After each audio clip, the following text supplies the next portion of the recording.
13 June 2025 ఈరోజు current affairs. 2029 ఎన్నికల్లో మహిళలకు 33% సీట్లు రెడీ. లోక్సభ అసెంబ్లీలో అమలుకు కేంద్రం ప్రణాళిక. గుజరాత్లోని అహ్మదాబాద్ సమీపంలో ఘోర విమాన ప్రమాదం. 290 మంది దుర్మరణం.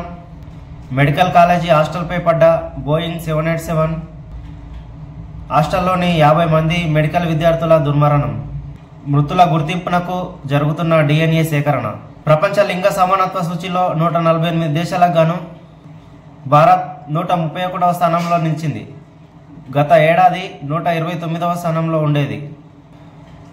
రాజకీయ సాధికారత, ఆర్థిక భాగస్వామ్యం విషయంలో గణనీయమైన మార్పులతో బంగ్లాదేశ్ తన ర్యాంకును 75 స్థానాలు మెరుగుపరుచుకుని 25వ ర్యాంకు దక్కించుకుంది. అట్టడుగున 148వ స్థానంలో పాకిస్తాన్. వరుసగా 16వ ఏడాది కూడా ఐస్లాండ్ మొదటి స్థానంలో నిలిచింది. 14 జూన్ 2025 ఈరోజు కరెంట్ అఫైర్స్.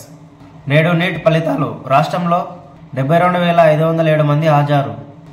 ఉద్యోగులు పెన్షనర్లకు తీపి కబురు. 3.64% DAను రాష్ట్ర ప్రభుత్వం విడుదల చేసింది. జూలైలో అందుకునే వేతనంతో పాటు చెల్లింపు. కొత్తగా 571 ప్రభుత్వ స్కూళ్లు. గ్రామాలు, పట్టణాల్లోని బడుల్లో 20 మంది కంటే ఎక్కువ విద్యార్థులు ఉన్న చోట ఏర్పాటు.